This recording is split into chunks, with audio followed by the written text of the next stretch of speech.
చూడండి, ప్రభునందు ద్వారా మనం గమనించినట్లయితే ఒక స్కూల్ పాప అంట, చిన్న పాప ఎప్పుడు కూడా స్కూల్లో ఏడుస్తూ ఉందట. ఎందుకు అంటే టీచర్లు అడిగారు, ఎందుకు ఏడుస్తున్నావు అమ్మా అని అడిగారు.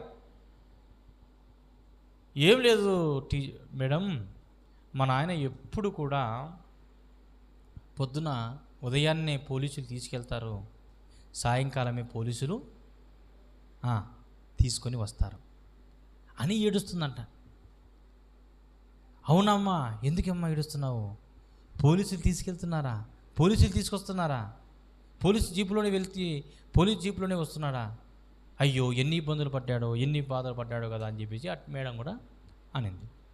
తర్వాత మరుసటి రోజు తల్లి వచ్చింది. తల్లి వచ్చినప్పుడు, మీ పాప బాగా ఏడుస్తుందమ్మా రోజు అంటే, ఎందుకు ఏడుస్తుంది మేడం అని అంటే, మీ హస్బెండు పోలీస్ జీపులో వెళ్ళి పోలీస్ జీపులోనే వస్తారంట కదా, ఉదయాన్నే తీసుకుని పోయి పోలీసులు మా సాయంకాలం కల్లా తీసుకెళ్తారంట కదా, ఫ్రెండ్స్ అందరూ ఏడిపిస్తున్నారంట, మీ నాయనను పోలీసులు తీసుకెళ్తారు, పోలీసులు తీసుకొని వస్తారు, పోలీసులు తీసుకెళ్తారు, పోలీసులు తీసుకొస్తారు, ఏం నేరం చేశాడు అని చెప్పేసి ఫ్రెండ్స్ హేళన చేస్తున్నారు. అందుకు ఈ పాప ఏడుస్తూ ఉంది. అప్పుడు ఈ పాప డాడీని అడుగుతూ ఉంది, మమ్మీని అడుగుతూ ఉంది, ఏందమ్మా నాన్న ఎక్కడికి వెళ్తున్నాడు అంటే, పోలీసు స్టేషన్కి వెళ్తున్నాడు. తర్వాత డాడీ వచ్చిన తర్వాత, ఎక్కడి నుంచి వచ్చాడు డాడీ అంటే, పోలీస్ స్టేషన్ నుంచి. రోజు అలాగే చెప్తున్నాడు.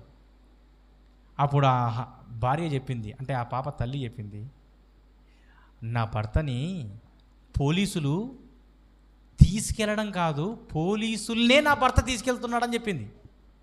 అర్థమవుతుందన్నమాట. నా భర్తని పోలీసులు తీసుకెళ్ళట్లే, పోలీసులనే నా భర్త తీసుకెళ్తున్నాడు. ఎందుకంటే ఆ పోలీసులకే పెద్ద నా భర్త. ఆ సంగతి తెలియదు ఆ పాపకి. అంటే తన తండ్రి యొక్క గొప్పతనము తన కూతురికి తెలియదు. అలాగునే మన తండ్రి యొక్క గొప్పతనము మనకు తెలియదు కాబట్టి ప్రార్థనలకు దూరం అవుతున్నాం, ప్రార్థనలు చేయట్లేదు. ఆ పాప ఏడుస్తుంది, తెలియదు తన తండ్రి గొప్పవాడని, తన తండ్రి పోలీస్ అధికారిని ఆ పాపకి తెలియదు. అయితే ప్రభునందు పిల్లారా, మన తండ్రి గొప్పవాడని నీకు తెలియదేమో, మన దేవుడు గొప్పవాడు అని నీకు తెలియట్లే. అందుకే నీవు ప్రార్థనలకు దూరం అవుతున్నావు, వ్యక్తిగతంగా ప్రార్థనలు చేయట్లేదు, అనవసరమైనటువంటి స్థలాలకు నువ్వు వెళ్తూ ఉన్నావు, అనవసరంగా సమయాన్ని కేటాయించుకుంటున్నావు, కానీ దేవునితో సమయం గడపట్లేదు. ఇస్సాకు చూడండి ప్రభునందు పిల్లారా, దేవునితో ఎలా సమయం గడిపాడో. తండ్రి దేవుని